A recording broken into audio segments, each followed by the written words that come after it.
All right, good Wednesday afternoon. Hope you're doing well. We're going to learn two Rashis from the fourth Aliyah today, Parshas Vayishlach. I'm just getting this up here. Okay. In the fourth Aliyah, we finally see the encounter of the family of Yaakov with Esav after much preparation, much discussion, much strategizing, and definitely agonizing on the part of Yaakov about how that would work. So the pasuk says, "Vatigashna hashvachot v'yaldehen vatishtachavena." First, the shvachot, the maidservants, Bilhah and Zilpah, approached with their children, and they bowed down to Esav. Vatigashkav Leah v'yalodeha, then Leah and her children come closer and bow down. V'achar nigash Yosef v'Rachel v'yishtachu, and then Rachel and Yosef come down from the final fourth family to bow down to Esav, and that's the order that Yaakov sets out. You could agree or disagree with it in terms of its effectiveness, in terms of its rightfulness and morality.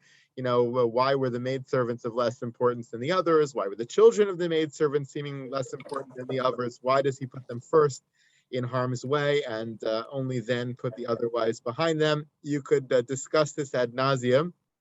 Probably has much to do with the nature of greetings and the nature of war, the nature of much of the things at the time, and the nature of family at the time, and the nature of maidservants at the time.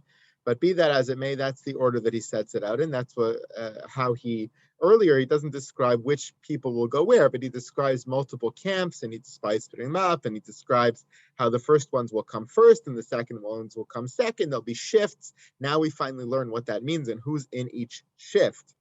But there's one interesting thing Rashi picks up on here in the order of the words in this pasuk. First, it says the shvachot and their children will bow. Then it says Leah and her children will bow.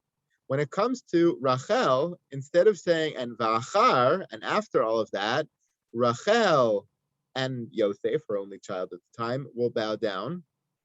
It just says Yosef or Rachel. It switches the order. So if you follow the order of the text of the Torah in terms of how it played out in front of Esav, the shvachot, the mothers, would go first in each segment. The mothers would go first and then their children. So Bilhah and Zilpah and their children. And then Leah and her children. And it should have been that Rachel and her children, or her child, would follow. But in the case of Rachel, it's switched. First Yosef goes and then the mother goes. So the child goes before the mother. So Rashi explains why over here. Nigash Yosef v'Rachel, b'kulan ha'imahos nigashos lifnei abanim. In all of the different phases and stages of the approach, the mothers come before the children. About Rachel, nigash Yosef lefaneha. The order of the pasuk here is not random. This is specifically telling us the order that it played out in, and namely that Yosef went before his mother. Amar, why did he do this? Because he said to himself, Imi yafas toar, my mother is very beautiful. Shema yitle ba Rasha ze'inav. Maybe this Rasha Esav will look at her and want to take her as a wife. Emod kenegda ve'akvenu milistatel ba. Therefore, I will stand in front of her and I'll block his sight so that he shouldn't view her, so he shouldn't see her. It's an amazing statement. Yosef is willing to put himself in harm's way to protect his mother.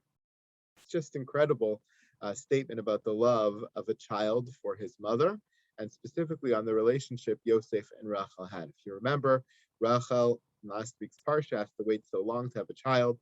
Rachel sees Leah and the other maidservants having children, and she has none. And finally, Yosef comes and she says, I'm naming him Yosef because Asaf Hashem et Cherpati. God had gathered in my shame. It was the antidote to her entire feeling about her own self-worth, was having this child. And so I'm sure she doted over that child. I'm sure she loved that child. And the child evidently loved her back in quite the same way.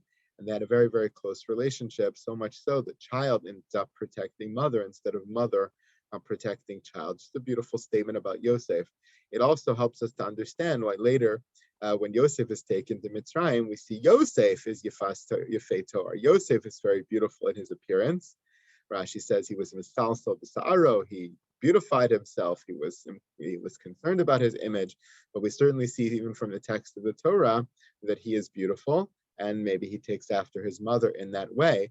And in addition to that, maybe he was more sensitive to look and the way other people look at him therefore translating that to his concern about his mother and the way people looked at her as well. Someone who wasn't as concerned about appearances, someone who wasn't as good looking, perhaps would not have been attuned or in touch with the nuances of how people look at them and why people look at them. But maybe Yosef was particularly sensitive to that and therefore was able to stand up for his mother in this way. Fast forwarding to sort of the end of this aliyah and the end of this section, we see finally the encounter. The encounter goes fairly well.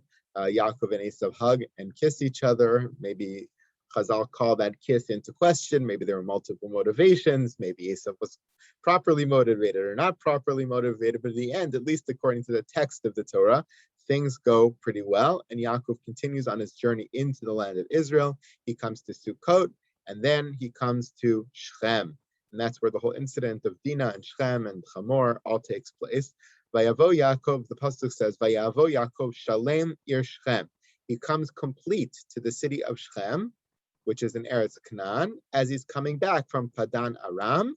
Vayichan es pnei ha'ir. Each one of the pieces of this pasuk is important. Vayichan es pnei ha'ir. The Medrash talks about what that means, why he encamped in front of the city, what he did there, how he contributed to the economy of the city, and why he wasn't inside the city. Many important nuances there. Why does the Torah state that he was coming from Padan Aram? Also important over here, as Rashi points out. But what I want to focus on is the first half of the pasuk. Vayavo Yaakov Shalem ir Shechem. He comes complete to the city of Shechem. What does complete mean over here? Rashi points to three ways in which Yaakov emerges from this whole episode in the diaspora, in Galus. He emerges complete. He comes back more whole, perhaps, even than when he left. And maybe a famous Rashi you're familiar with, but important to mention. Shalem in three ways. Shalem begufo. He was complete in his physical body. Nisrape mitzalaso.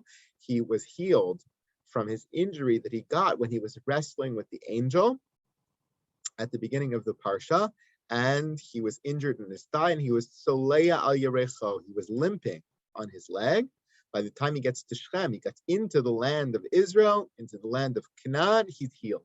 And he comes complete, no longer injured. Shalem b'mamuno, he's complete in his finances. Lo chaser klum, he's not missing anything. Mikol oso doron. Even though he gave away so much to Esav, he didn't lose out on a thing. He was blessed with even more wealth, and he comes complete, intact, undiminished, despite having given up so much. And finally, Shalem b'toraso, complete in his Torah. Lo shachach talmudo b'beis Lavan. He didn't forget all the learning he did, even though he was in the house of Lavan, even though he was occupied with other ventures in the field and the cattle and all of these other things he had to deal with and the trickery of Lavan. He was never diminished. Like he says to Esav in the beginning of the parsha, Im Lavan Garti, and Chazal switch around the letters of Garti and say, Im Lavan Garti, B'taryag mitzvah shamarti. I kept the Torah, all 613 commandments, even in the house of Lavan.